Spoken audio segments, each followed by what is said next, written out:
Allah Subhanahu wa taala menyampaikan, wahai orang-orang yang beriman, jagalah dirimu dan keluargamu dari api neraka yang bahan bakarnya manusia dan batu.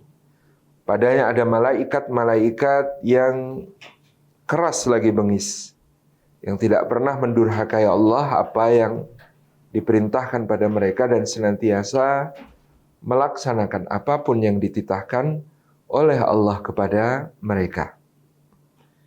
Pengingat ini menjadi sebuah hal yang sangat perlu kita perhatikan, karena Allah Subhanahu wa taala bahkan tidak mengatakan ya ayyuhalladzina amanu adkhilu anfusakum wa ahlikum jannatan. Wahai orang-orang yang beriman, masukkan dirimu dan keluargamu ke dalam surga. Tidak. Allah Subhanahu wa taala mengatakan ku anfusakum wa ahlikum nara. Jagalah dirimu dan keluargamu dari api neraka.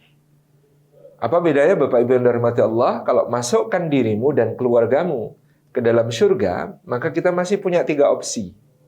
Opsi pertama, masuk surga tanpa hisab. Inilah yang paling kita harapkan. Mudah-mudahan kita semua termasuk yang demikian. Yang kedua, masuk surga dengan hisab, lalu ketika ditimbang amal-amal kita, pahala-pahala kita lebih berat, lebih banyak daripada dosa-dosa dan kesalahan kita. Sehingga setelah hisab itu, nasib kita telah pula ditetapkan untuk langsung masuk ke surga. Yang ketiga, opsinya adalah masuk surga dengan hisab, tetapi dalam hisab itu, naudzubillah, dosa-dosa kita, kesalahan-kesalahan kita jauh lebih banyak dan lebih berat daripada pahala-pahala dan amal saleh.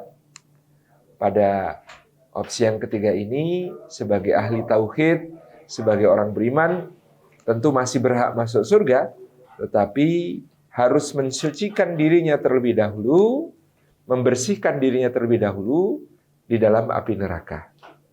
Jadi kalau masuk surga, ada 3 opsi.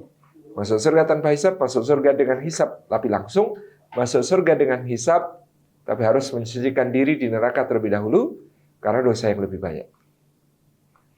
Tapi begitu Allah mengatakan kepada kita, ku anfusakum wa ahlikum nara, maka yang memungkinkan hanya opsi pertama dan kedua. Opsi ketiga tidak masuk hitungan.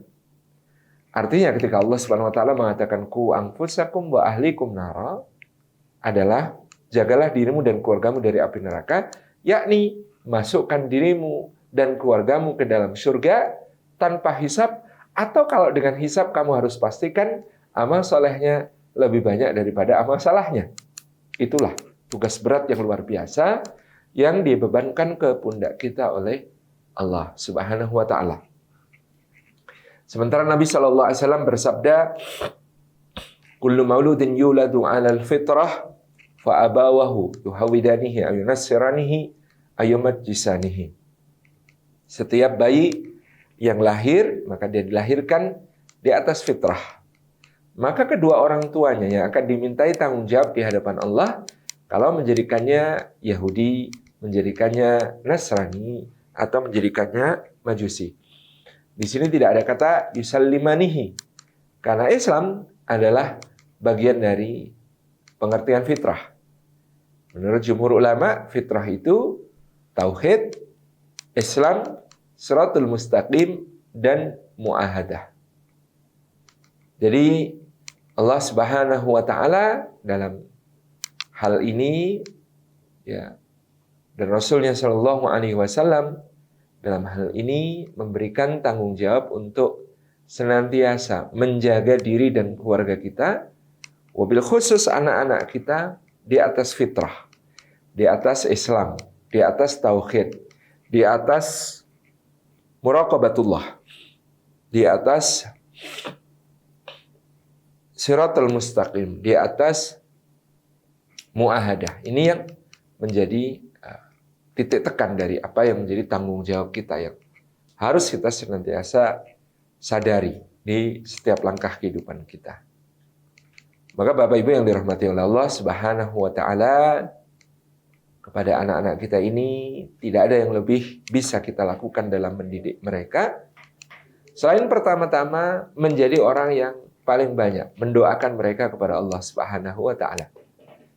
Karena tentunya kita berharap anak-anak kita ini akan menjadi anak-anak yang saleh, yang berakhlak, yang berprestasi, yang akan menyambung umur kita, menjadi pahala yang tidak putus bagi kita, bahkan sampai ke generasi-generasi berikutnya. Kita ingin merengkuh mereka semua di dalam surganya Allah sebagai satu keluarga. Bahkan dari generasi ke generasi sambung sinambung. Firman Allah Subhanahu wa taala, "Jannatu 'adnin yadkhulunaha ma'a man salaha min abaihim wa azwajihim wa abnaihim."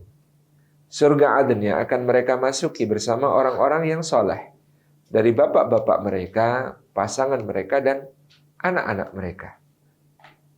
Juga firman Allah Subhanahu wa taala, "Walladzina amanu wa taba'athum dzurriyyatuhum biiman alhaqna bihim dzurriyyatahum." Dan orang-orang yang beriman dan anak keturunan mereka mengikutinya di dalam keimanan tersebut, maka kami himpunkan mereka beserta seluruh garis keturunannya ke atas maupun ke bawah selama tersambung di dalam iman, dikumpulkan di mana? Di surganya Allah, di surga yang sama di sisi Allah Subhanahu wa taala. Satu-satunya yang bisa menyambungkan kita secara kokoh dari generasi ke generasi satu sama lain adalah doa. Orang tua yang mendoakan anaknya dan anak-anak yang mendoakan orang tuanya. Demikian pula karena kita menyadari sesungguhnya kita tidak bisa mengawasi anak-anak kita 24 jam sehari. Tetapi Allah bisa. Kita tidak bisa mendampingi anak-anak kita 24 jam sehari, tetapi Allah bisa. Kita tidak bisa membimbing selalu anak-anak kita 24 jam sehari, tetapi Allah bisa. Maka sangat menarik bahwa Allah memberikan beban yang berat kepada kita sebagai orang tua, tanggung jawab yang besar untuk menjaga mereka di atas fitrah, untuk mendidik mereka menjadi generasi yang berakhlak dan berprestasi ini. Tapi di sisi lain karena lemahnya kita, tidak bisa tidak kita mengembalikan tanggung jawab besar itu dengan memohon pertolongannya Allah melalui doa-doa kita. Bapak Ibu yang dirahmati oleh Allah Subhanahu wa taala, maka di sini kita memahami satu bentuk yang sangat indah dalam interaksi kita sebagai hamba kepada Allah Subhanahu wa taala, bahwasanya kita memiliki tanggung jawab besar. Tapi kita tidak mungkin untuk menetapi tanggung jawab besar itu tanpa pertolongannya Allah Subhanahu wa taala. Maka kita terus berdoa, memohon kepada Allah agar senantiasa menjaga anak-anak kita, senantiasa memberi taufik, bimbingan kepada anak-anak kita, agar senantiasa menjaga, melindungi, dan mendidik anak-anak kita menjadi apa yang kita harapkan. Bagaimana cara meminta pertolongan Allah? Tentu dengan doa-doa. Barangkali di antara doa itu kita mengatakan, Rabbana hablana min azwajina wa dzurriyyatina qurrata a'yun waj'alna lil muttaqina imama. Duhai Rabb kami, anugerahkanlah kepada kami anak keturunan kami dan pasangan kami menjadi qurratu a'yun, menjadi penyejuk mata bagi kami. Dan jadikanlah kami sebagai imam, pemimpin bagi orang-orang bertakwa. Mungkin kita berdoa, Rabbi habli minas salihin. Ya Allah, anugerahkan kepadaku anak-anak yang saleh. Atau kita berdoa, Rabbi habli min ladunka dzurriyyatan thayyibah. Ya Allah, anugerah kepada kami anak keturunan yang suci, yang baik, yang terjaga. Atau kita berdoa kepada Allah, Rabbi ja'alni muqimas salati wa min dzurriyyati Rabbana wa taqabbal du'a. Duhai Rabb kami, jadikanlah kami dan anak keturunan kami sebagai orang-orang yang menegakkan salat. Duhai Rabb kami, dan Engkau Maha mengabulkan doa-doa, menerima doa-doa. Tentu selain doa-doa ma'tsur yang diajarkan Allah di dalam Al-Quran ataupun diajarkan Nabi SAW dalam sunnah-sunnah, kita juga bisa memohon kepada Allah dengan bahasa kita sendiri. Pada intinya, pada pokoknya jangan pernah memutus hubungan antara kita dengan anak-anak kita dalam bentuk doa kepada Allah Subhanahu wa Ta'ala. Karena itu satu-satunya jawaban tentang betapa besarnya tanggung jawab kita sebagai orang tua, mas'uliyah kita yang akan ditanya oleh Allah tentangnya di akhirat. Kita mungkin bisa mendelegasikan sebagian tugas mendidik, mengajarkan matematika, mengajarkan bahasa Inggris, mengajarkan hafalan Al-Quran, dan lain sebagainya kepada para asatid, kepada para ustadzah, kepada guru-guru anak-anak kita. Tapi yang kita delegasikan hanyalah tugas. Tanggung jawabnya tidak. Tanggung jawabnya tetap kita sebagai orang tua yang akan ditanya oleh Allah Subhanahu wa Ta'ala di sisinya. Bagaimana dengan guru? Apakah tidak akan bertanggung? Tentu bertanggung jawab. Tetapi bukan sebagai orang tua. Bertanggung jawab sebatas melaksanakan apa yang menjadi tugas-tugas dan amanat-amanatnya kepada Allah. Sementara mas'uliyah, tanggung jawab tentang keluarga, tanggung jawab tentang anak-anak ini tetap melekat kepada kita semua sebagai orang tua. Sehingga kita terus berdoa, terus mohon kepada Allah agar menjadikan anak-anak kita anak yang saleh, anak-anak yang berakhlak, anak-anak yang berprestasi sesuai harapan kita. Tentu kita juga tidak boleh istiqjal di dalam berdoa kepada Allah. Contoh istiqjal dalam berdoa, kita berdoa hari ini, lalu besok pagi sudah protes. Kok anak saya belum soleh? Kok anak saya belum sesuai harapan? Jangan. Teruslah berdoa. Karena tidak ada doa yang sia-sia di hadapan Allah. Dan bahkan doa orang tua untuk anaknya itu diserupakan oleh Nabi SAW seperti doa Nabi untuk umatnya. Artinya doa itu mustajab di sisi Allah. Tapi tentu perlu kesabaran. Bukan untuk berharap bahwa kita akan demikian, tapi saya ingin menyampaikan tentang betapa doa itu tidak ada yang sia-sia. Saya banyak mengenal teman-teman di generasi saya, di usia saya. Milenial tua ya istilahnya. Ini dahulu ketika orang tuanya masih sugeng, orang tuanya masih hidup. Mereka anak-anak Badung, mereka anak-anak nakal. Tapi saya tahu orang tuanya orang soleh. Orang tuanya selalu mendoakan. Orang tuanya selalu memohon kepada Allah. Qadarullah, ternyata ketika orang tuanya meninggal itulah anak-anak ini baru dapat hidayah. Setelah orang tuanya tiada, mereka berubah menjadi orang-orang baik. Menjadi berubah menjadi orang-orang saleh. Saya yakin ada doa orang tua yang tidak sia-sia di situ. Meskipun orang tua tidak melihat bagaimana Allah menjawab doa-doa itu menjadikan anak-anak mereka yang salah, tapi mereka sama sekali tidak rugi. Mereka meninggal, wafatnya mereka menjadi jalan hidayah bagi anak-anaknya.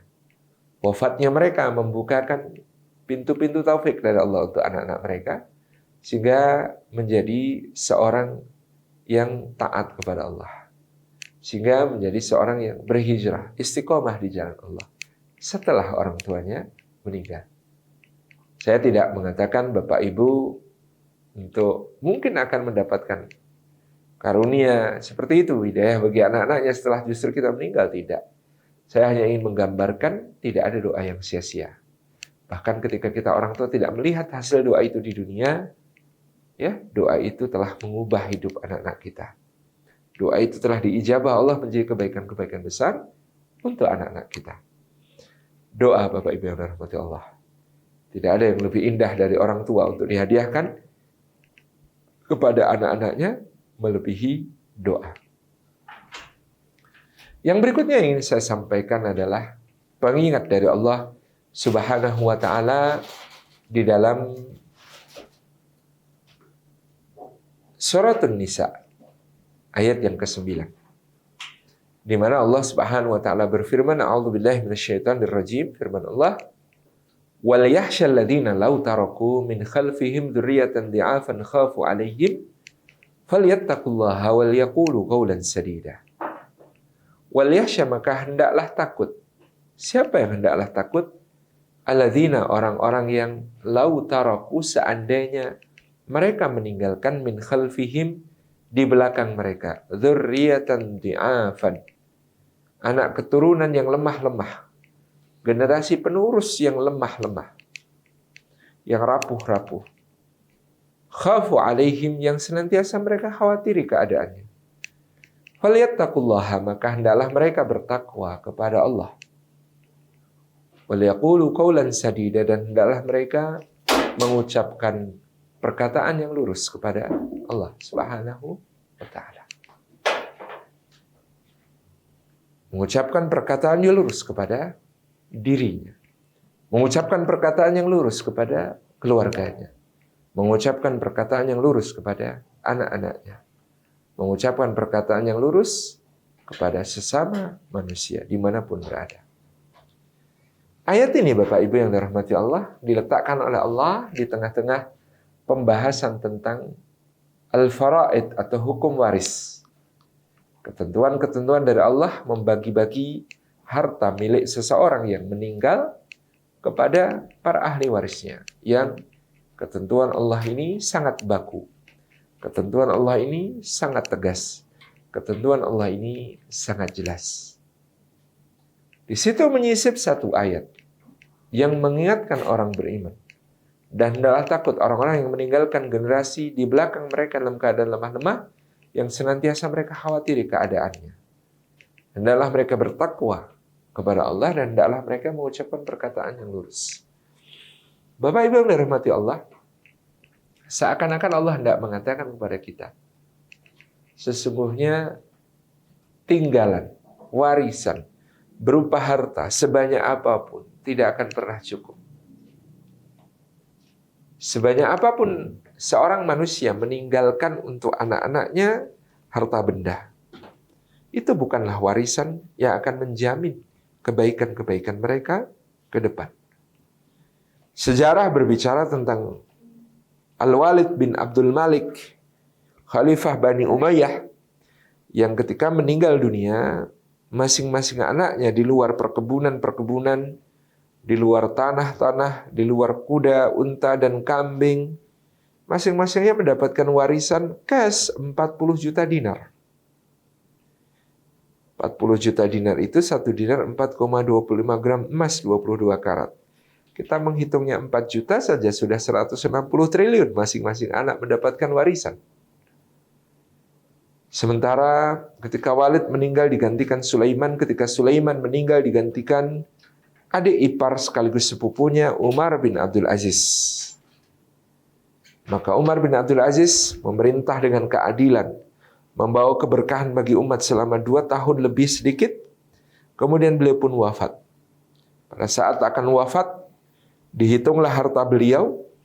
Ternyata warisan untuk masing-masing anaknya bernilai lebih kurang 8 dirham saja.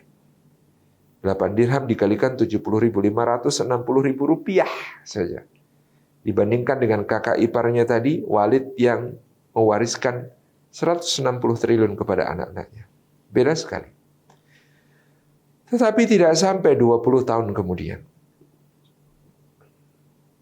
betapa yang terjadi adalah perubahan yang sangat drastis.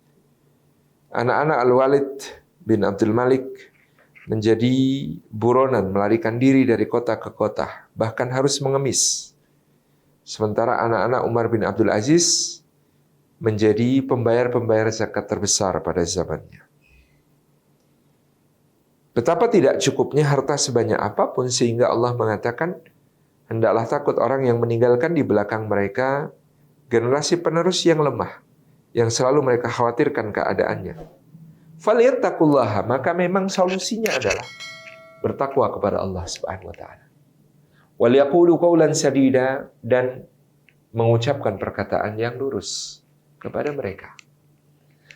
Bapak Ibu hadirin hadirat yang dimuliakan oleh Allah Subhanahu wa taala, tentang takwa kepada Allah sebagai nilai yang akan menjaga seluruh keluarga kita, sebagaimana juga dalam doa yang tadi sudah kita sampaikan, Rabbana hab lana min azwajina wa dzurriyyatina qurrata a'yun waj'alna lil muttaqina imama. Kita berdoa dengan doa yang sangat indah. Duhai Rabb kami, anugerahkanlah kami, istri kami, pasangan kami, anak keturunan kami sebagai penyejuk mata bagi kami. Kata qurrata a'yun dimaknai oleh para ulama menyejukkan mata dan menyejukkan hati. Karena hatinya beriman, karena anggota badannya beramal saleh, karena seluruh dirinya berakhlak mulia. Itulah yang menjadi qurratul a'yun kita. Jadi ketika kita memohon kepada Allah supaya anak-anak kita ini menjadi qurratul a'yun, sebenarnya kita sudah memohon kepadanya agar anak-anak kita dijadikan anak yang beriman, anak-anak kita dijadikan sebagai anak yang beramal saleh dan tekun beribadah, anak-anak kita dijadikan oleh Allah sebagai seorang yang berakhlak mulia. Itu doanya. Pada penggalan doa berikutnya, kalimatnya unik. Wa ja'alna lil muttaqina imama. Dan jadikanlah kami ya Allah sebagai imamnya orang-orang bertakwa. Biasanya Bapak Ibu yang dirahmati oleh Allah Subhanahu wa taala, doa-doa yang kita panjatkan kepada Allah yang diajarkan dalam Quran maupun Sunnah itu sigat akhirnya tawadhu. Dalam bentuk ungkapan yang merendahkan diri di hadapan Allah dan merundukkan diri di hadapan sesama. Contoh, waj'alna minat tawwabin, waj'alna minal mutatahhirin, waj'alna min ibadikas salihin, waj'alna min warathati jannatin na'im. Itu satu doa yang sigatnya tawadhu. Dan jadikanlah kami ya Allah termasuk di antara orang-orang yang bertaubat, termasuk di antara banyak orang yang mensucikan diri, termasuk di antara hamba-hambamu yang soleh, termasuk di antara para pewaris surga na'im. Ya. Doanya itu tawadhu. Tapi dalam doa di surah Al-Furqan yang diajarkan para ibadur rahman atau hamba-hamba Allah yang pengasih ini, kita tidak mengatakan waja'alna minal muttaqin. Kita justru mengatakan waja'alna lil muttaqina imama. Dan jadikanlah kami Allah sebagai imamnya orang bertakwa. Wah, ini istimewa doa ini. Karena bukan cuma untuk meminta supaya kita menjadi termasuk orang bertakwa, tapi menjadi imamnya orang bertakwa. Artinya sesuatu yang paling unggul di antara ketakwaan. Dan itu artinya juga agar keluarga kita mendapatkan ketakwaan dan kita menjadi pemimpin di tengah mereka dalam keadaan bertakwa kepada Allah Subhanahu wa taala. Kembali ke ayat ke-9 surat An-Nisa tadi, falyattaqullaha. Maka hendaklah mereka bertakwa kepada Allah. Jadi ternyata untuk mendidik anak-anak kita menjadi generasi yang kokoh menghadapi zamannya kelak, yang berbeda dengan zaman kita sekarang. Untuk mendidik generasi alfa ini yang nanti akan menghadapi tantangan-tantangan yang sungguh berbeda dengan tantangan di zaman kita. Untuk menghadapi perubahan-perubahan yang disruptif, yang menghancurkan, yang membuat banyak hal yang hilang, yang menggilas, yang begitu cepat perubahan-perubahan itu. Sekarang saja kita sudah menyaksikan berbagai profesi hilang karena digantikan oleh mesin, digantikan oleh otomasi, digantikan oleh kecerdasan buatan, dan lain sebagainya. Akan seperti apa kalau di hadapan, di zaman anak-anak kita nanti? Apa yang bisa membuat mereka survive? Itu masih menjadi pertanyaan. Tetapi kita yakin, ketika anak-anak kita kokoh, falyattaqullaha, maka caranya dengan bertakwa kepada Allah, agar anak-anak kita kokoh, mereka tidak akan kita khawatirkan untuk menghadapi masa depannya. Mereka akan berprestasi, insyaallah, mereka akan berakhlak, mereka akan produktif, mereka akan survive dengan indah di masa yang akan datang.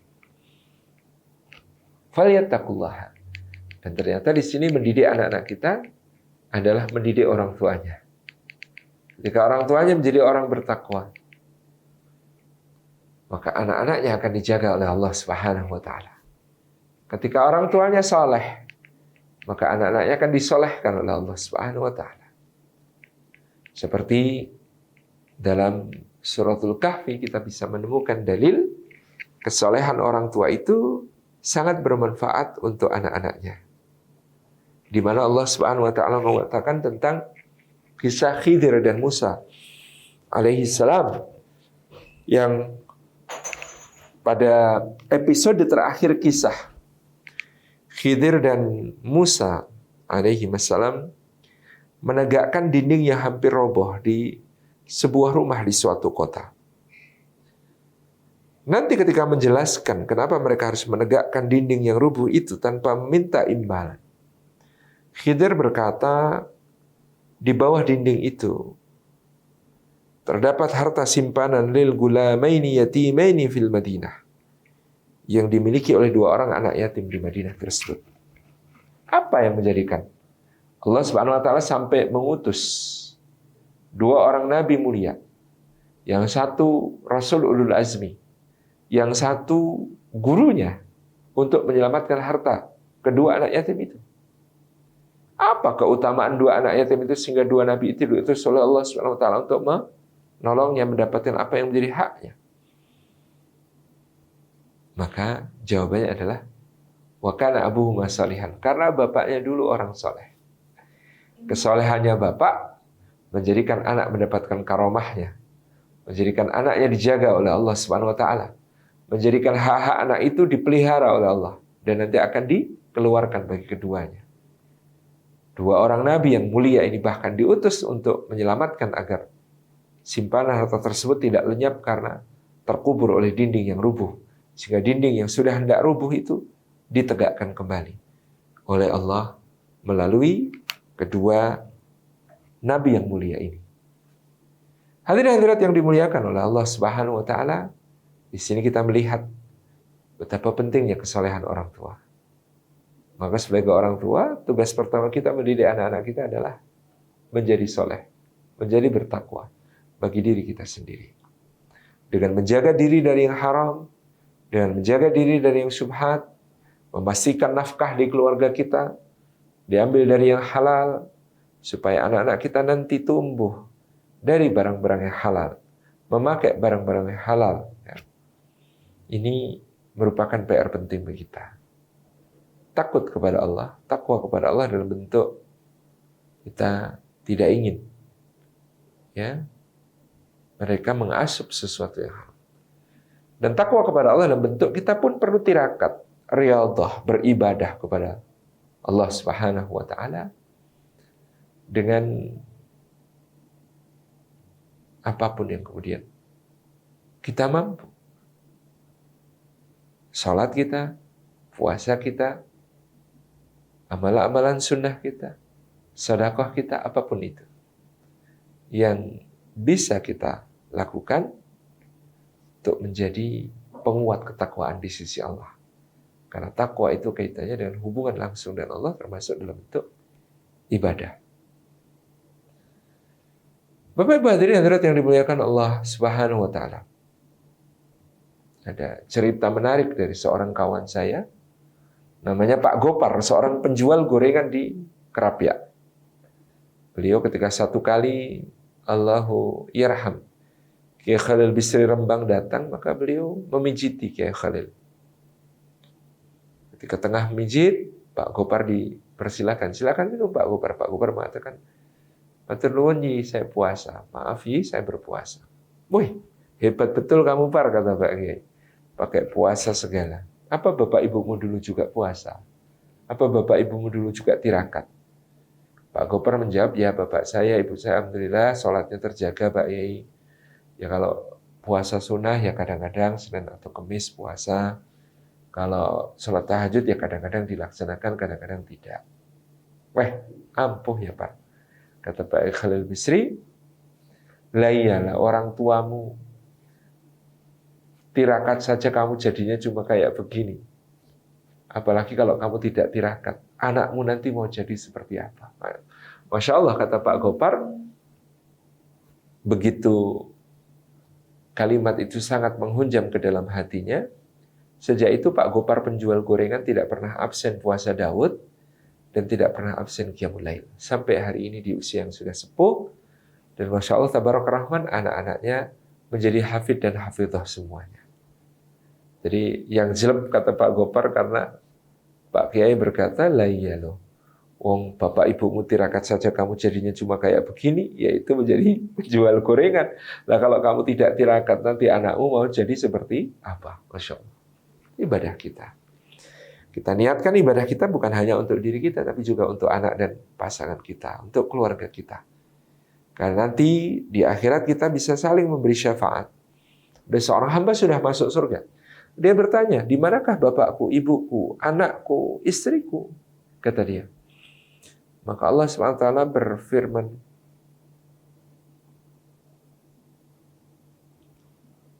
mereka itu amal-amal solehnya di dunia tidak seperti amal solehmu, maka kedudukan mereka tidak seperti kedudukanmu. Orang itu pun menjawab kepada Rabbnya Jalla Jalaluhu, ya Allah, dulu di dunia ketika beramal, saya niatkan amal itu bukan hanya untuk diri saya, tapi juga untuk keluarga saya, untuk bapak ibu saya, untuk istri saya, untuk anak-anak saya. Maka kemudian Allah SWT perintahkan agar dia dihimpunkan bersama keluarganya di tingkatan surga tertinggi yang mereka raih itu. Tabarakallah. Jadi takwa. Falyattaqullaha. Wal yaqulu qawlan sadidan, hendaklah kita membiasakan berbicara kepada anak kita secara konsekuen dan konsisten. Nabi SAW memuji seorang bapak yang di dalam hadis disebutkan bapak ini menggantungkan cambuk di atas pintu rumahnya, kemudian dia berkata kepada anak-anaknya, nah, kalau kalian mendapati bapak kalian melanggar apa yang dilarang Allah, maka kalian masing-masing punya hak untuk memukul bapak kalian dengan cambuk ini. Tapi sebaliknya, kalau kalian melanggar apa yang dilarang Allah, bapak juga akan memukul kalian dengan cambuk ini.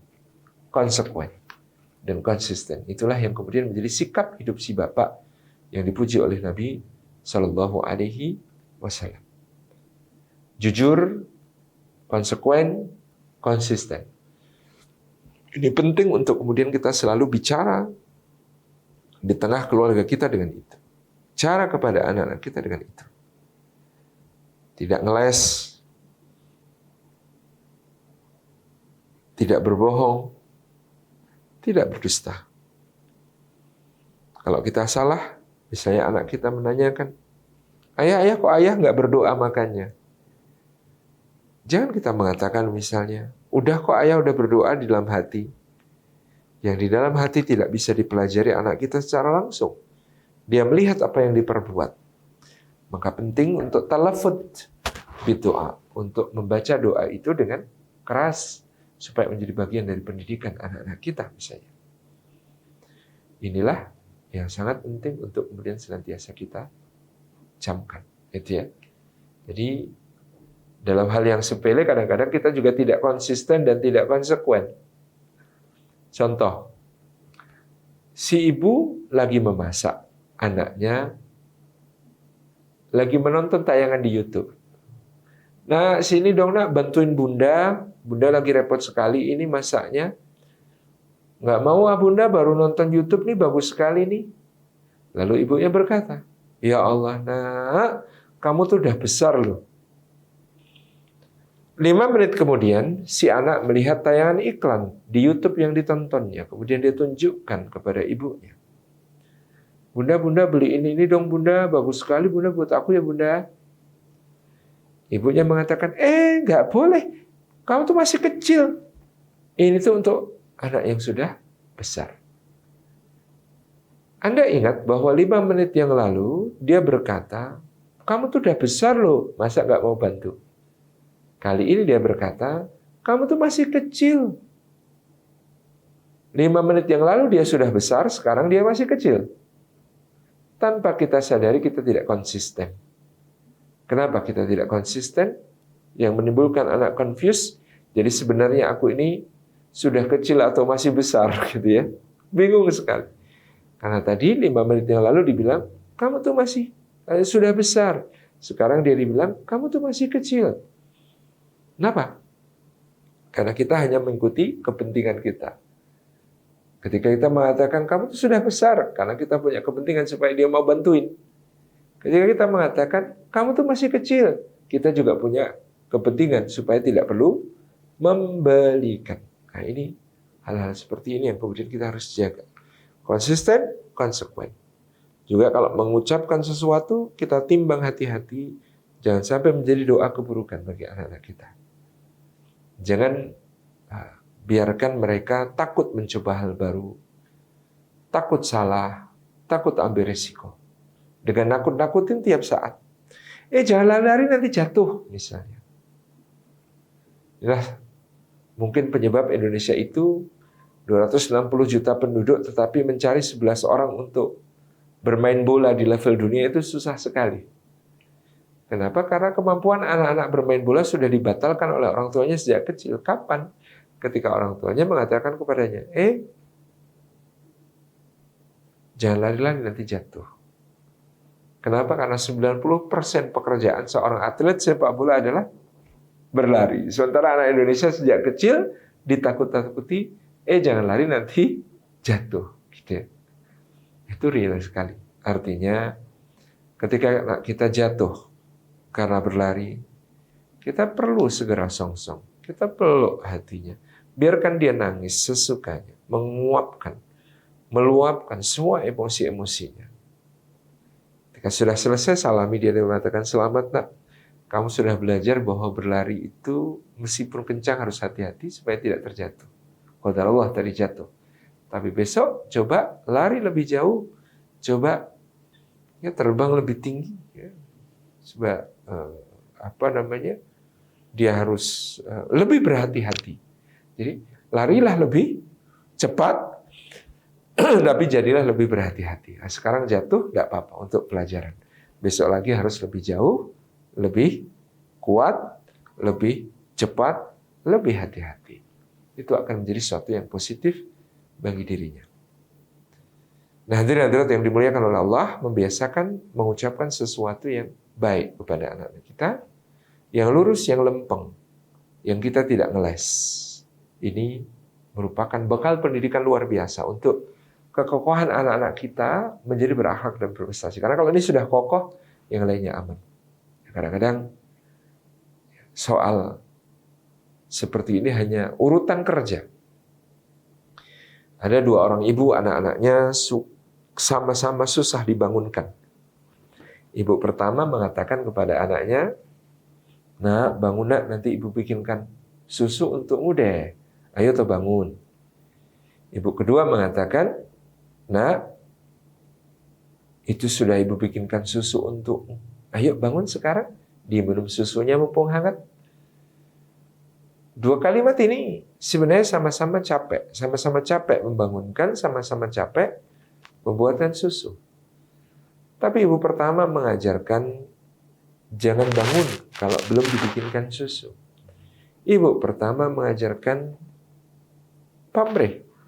Kalau kamu tidak mendapat hakmu, jangan berikan hak orang lain. Sementara ibu kedua mengajarkan ketulusan. Anak pertama yang dibangunkan ketika bangun akan mengatakan, bunda, mana susunya? Sebentar baru dibikin, bunda lelet. Nah, tapi anak kedua akan mengatakan, Masya Allah, bundaku baik banget, aku belum bangun aja udah dibikinin susu. Enak sekali susunya, hangat. Masya Allah. Karena qaulus sadid, karena perkataan yang lurus, yang kemudian harus selalu kita upayakan. Yang berikutnya, ya Bunda yang dirahmati Allah, basic value dari pendidikan anak kita adalah apa yang dianugerahkan Allah kepada Luqman, yaitu penuh rasa syukur. Walaqad ataina Luqmanal hikmata an yashkur lillah wa may yashkur fa innama yashkuru li nafsihi wa man kafara fa innallaha ghaniyyun hamid. Dan sungguh benar-benar telah kami anugerahkan kepada Luqman suatu hikmah. Hikmah itu adalah hendaklah engkau bersyukur kepada Allah. Ini akan menjadi dasar bagi Luqman memberikan pendidikan kepada anak-anaknya. Nanti berupa ya bunayya la tusyrik billah, tauhid, ini kurikulumnya. Ya bunayya innaha in takum mithqala habbah, muraqabatullah atau pengawasan Allah. Yang ketiga, ya bunayya aqimis shalah, ibadah. Yang keempat, Wala tusair khaddaka linnasi, dan seterusnya. Akhlak.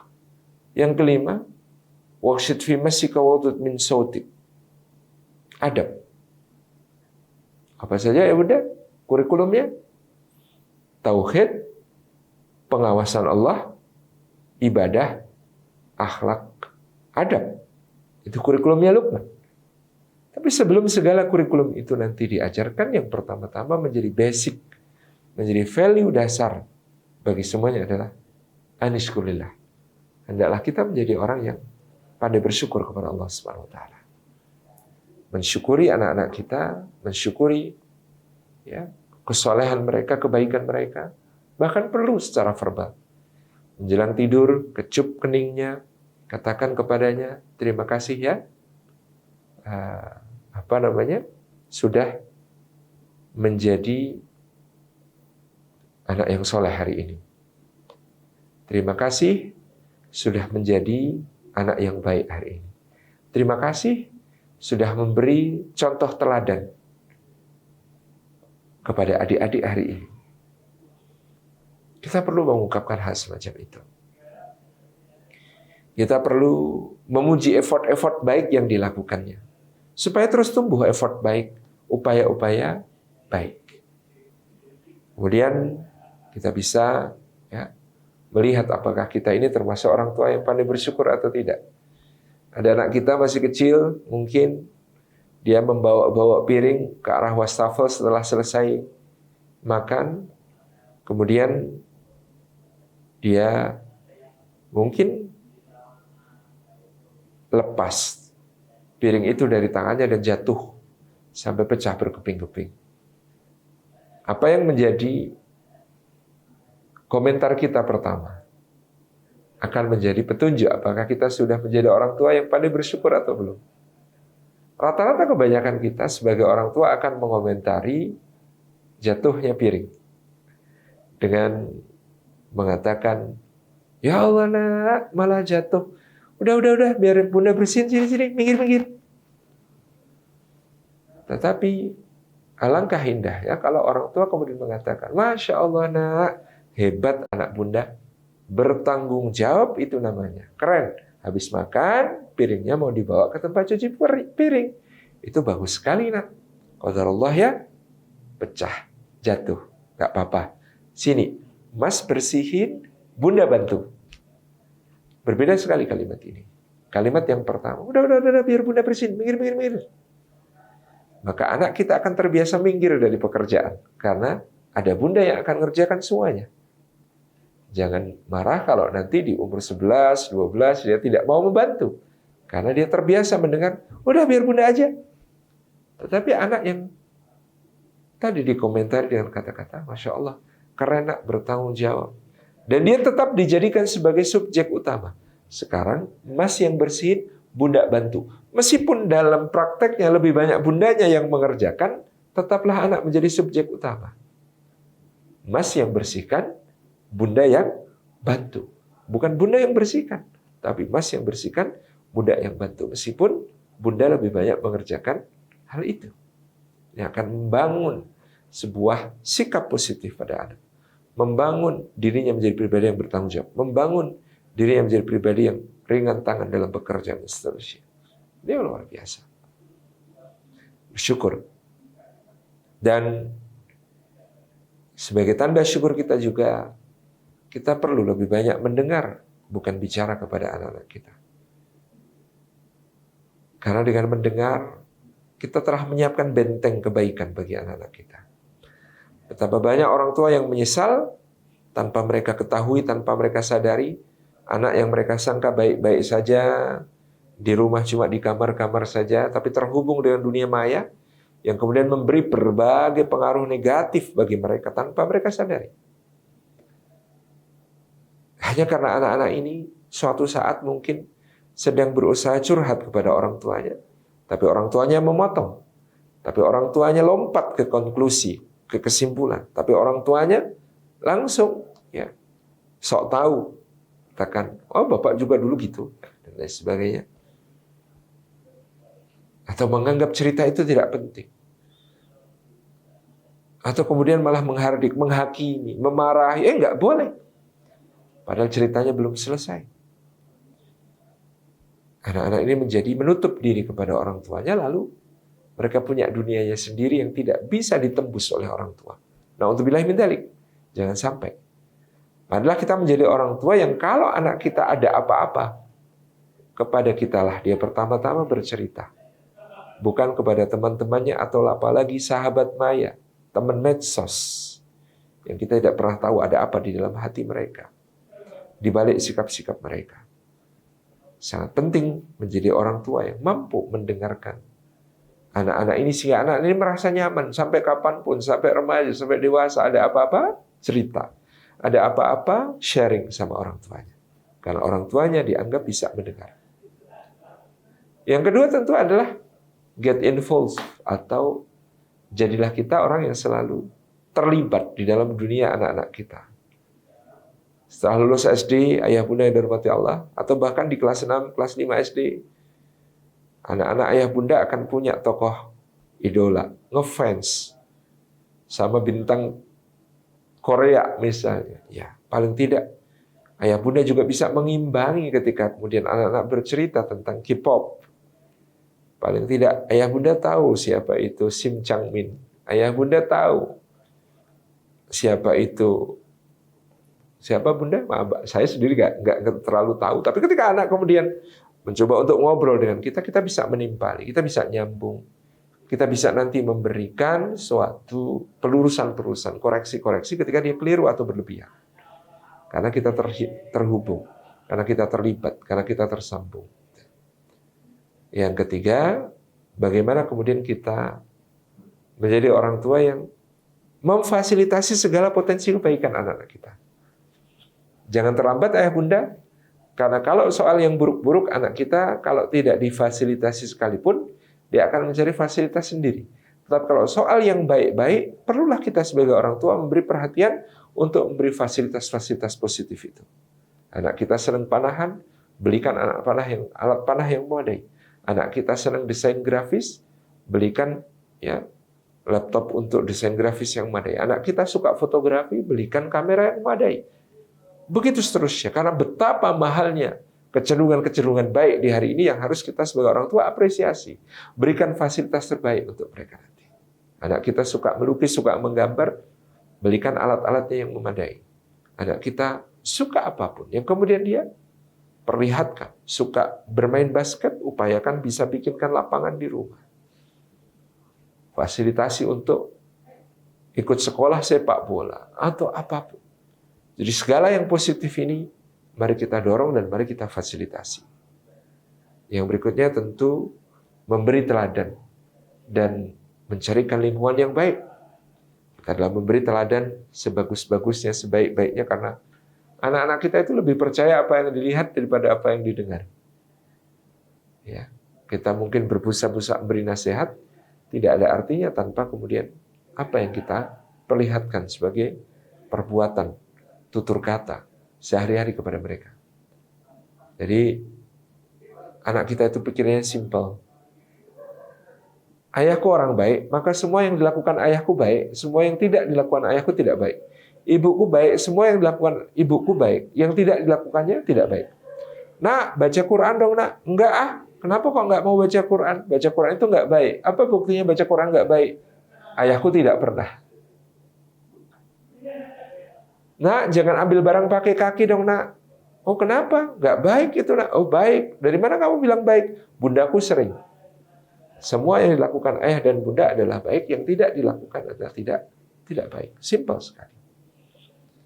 Memberi contoh dan sekaligus juga mempertemukan dia dengan lingkungan-lingkungan yang baik.